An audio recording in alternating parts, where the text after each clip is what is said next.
আজকে আপনাদের একটা ভিন্ন জিনিস তুলে ধরছি। মাছের ব্রিডিং তো অনেক রকম দেখেছেন। আজকে আপনাদের সম্পূর্ণ একটা ভিন্ন রকম ব্রিডিং দেখাবো। এটাকে বলা হয় বিটা ফিশ বা ফাইটার ফিশ বলা হয়। তা এর বাচ্চা যে তৈরি হয় এটার পুরোটা ভিন্ন রকম। এরা কি করে, যখন এর ডিম হয় তখন মেল বিটা এবং ফিমেল বিটাকে একসঙ্গে করা হয় এবং মেল ফিমেল বিটা একই সঙ্গে বাবল তৈরি করে। ওই পাশে দেখতে পাচ্ছেন ছোট ছোট বাবল তৈরি করে। তারপরে কি করে, এই দুজনে মিটিং করার পরে দেখেন এগুলো হচ্ছে ডিম, যেটা উপরে ভাসছে দেখছেন। এগুলো ওরা মিটিং করার পরে বের করে দিয়ে এইগুলোকে কি করে এক একটা, যেমন এখানে দেখতে পাচ্ছেন তিনটে আছে, এখানে দুটো, এখানে আছে 5-6টা, এরকম করে আছে। এগুলোকে নিয়ে কি করে এই দেখেন বাবলের মধ্যে এগুলোকে ঢুকিয়ে দেয়। দেখতে পাচ্ছেন এই সাইডে কোনায় কোনায় দেখতে পাচ্ছেন ছোট ছোট বাবল রয়েছে। সেই বাবলের মধ্যে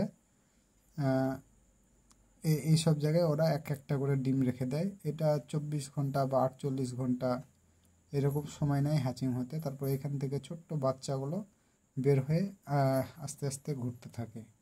তা এটা আল্লাহর একটা বড় একটা নিদর্শন যে আল্লাহ পৃথিবীতে কত রকমভাবে তৈরির একটা সিস্টেম রেখে দিয়েছে।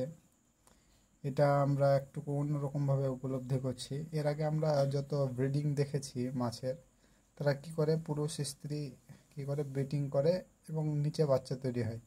কিন্তু এটার কিন্তু একদম পুরো ভিন্ন প্রসেস। এরা মিটিং করার পর আগে বাবল তৈরি করবে। দেখতে পাচ্ছেন বাবলগুলো তৈরি করছে এইভাবে। এই বাবলের মধ্যে এই মাছগুলোর যে ডিমগুলো রয়েছে পেড়েছে, এগুলো কিন্তু ফার্টাইল করেছে এই পুরুষ মাছের আর স্ত্রী মাছের মিটিং করার পরে এটাকে কিন্তু হ্যাচিং করছে। তারপরে যখন এটা হয়ে যাচ্ছে তারপরে কিন্তু এই ছোট্ট ছোট্ট ডিমগুলো নিয়ে এই ছোট্ট ছোট্ট বাবলের মধ্যে ঢুকিয়ে দিচ্ছে। আর একটা জিনিস যা বলছি যে মেল আর ফিমেল বেটা ফিশ, যেমন মেল একটা মেল আলাদাভাবে থাকবে, ওখানে যদি আলাদা একটা মেল বা ফিমেল যদি এনে রেখে দিই এখানে, কিন্তু মার করে ওরা একজনকে ক্ষতিগ্রস্ত করে মেরে ফেলবে। এরা একা থাকতে পছন্দ করে, কিন্তু শুধুমাত্র তখনই এরা একসঙ্গে থাকে যখন ওরা মিটিং করে, যখন বাচ্চা উৎপাদন করবে তখনই। তাছাড়া এদেরকে যদি মেল ফিমেল যদি আলাদাভাবে দিই ব্রিডিংয়ের আগে, কিন্তু এরা একের সঙ্গে মারামারি করে। এরা নিজেদের যে পাখাগুলো রয়েছে সবগুলোকে মেরে একদম ক্ষতিগ্রস্ত করে এইভাবে আস্তে আস্তে মাছগুলো মারা যায়। ওই সাইডে আপনার হয়তো পরিষ্কার জল নাই বলে আপনার দেখাতে হচ্ছে না। ওই মাছটারও কিন্তু ফেদারগুলো যেগুলো ছিল সেগুলো কিন্তু কেটে দিয়েছে দুজনে মারামারি করে। দেখেন এই সাইডেরও এই মাছটারও দেখতে পাচ্ছেন, সাইডে কিছু কিছু জায়গায় পিছনে দেখতে পাচ্ছেন টিলটায় যে এখানে কিছু ক্ষতিগ্রস্ত করে ফেলেছে এই লাল মাছে। এই লাল মাছেরও কিন্তু ফেদারগুলো কিছু কিছু মানে দুজন মারামারি করে কিছু কেটে দিয়েছে। তো এরকমভাবে ওরা করতে থাকে। দিয়ে তারপরে কিন্তু এগুলো আস্তে আস্তে দেখতে পাবেন এইভাবে ওরা মিডিয়াম করার পরে আস্তে আস্তে কিন্তু বাচ্চা তৈরি হবে। আর একটা জিনিস হচ্ছে, এখানে যখন বাচ্চা ডিমগুলো সব যখন ফিমেলটা পেরে দিলে, এটা হচ্ছে ফিমেল, এটা হচ্ছে মেল। ফিমেল যখন ডিম পেড়ে দেবে তার সঙ্গে সঙ্গে কিন্তু একে তুলে নিতে হবে। যদি না তোলা হয় তাহলে এরা কিন্তু মারামারি করে তখন এই সব ডিমগুলোকেই নষ্ট করে ফেলবে। তাই জন্য যখন এর ডিম সম্পূর্ণ হয়ে যাবে একে তুলে দিতে হবে। তারপরে কি করবে, এই পুরুষ যে মাছটা রয়েছে সে কিন্তু এটা পুরোটাই দেখভাল করবে যতদিন অবধি বাচ্চা থাকবে, 5-7 দিন 10 দিন এ কিন্তু দেখভাল করবে এই পুরুষটা, মানে ফিমেলটা না।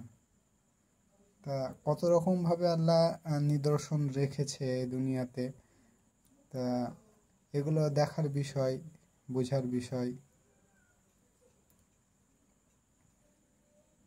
তো কিন্তু দারুণ সুন্দর দেখতে হয় এই মাছগুলো। বিভিন্ন কালার হয়, বিভিন্ন কালারের বিভিন্ন রকম দেখতে হয়। প্রত্যেকটা কালার কিন্তু আলাদা। এটা হচ্ছে গোল্ডেন কালার, ওটা হচ্ছে ব্লু আর রেডিশ কালার, আর এটা পুরো হচ্ছে রেড কালার, আর ওইটা হচ্ছে অনেকটা আপনার বাদামি কালার প্লাস রেড কালার। আর এই সাইডে আছে পুরো আপনার রেড কালার, মানে রেড না খয়েরি টাইপের মতো। এগুলো হচ্ছে ফিমেলের টেলগুলা কিন্তু ছোট ছোট হয়, আর মেলের টেল কিন্তু বিশাল বড় বড় হয় আর দেখতে খুব সুন্দর হয়। যেমন এটা দেখতে পাচ্ছেন খুবই সুন্দর।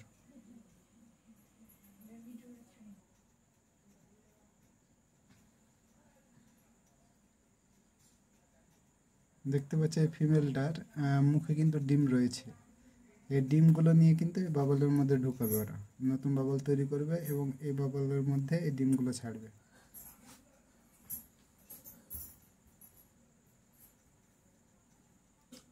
ছোট্ট আপডেট দিলাম আজকে। পরবর্তীকালে যখন এর মধ্যে যদি বাচ্চা বের হয় অবশ্যই আপডেট জানাবো। আজকে এই পর্যন্ত। ভালো থাকবেন, সুস্থ থাকবেন, আমার পরের ভিডিওতে দেখা হবে।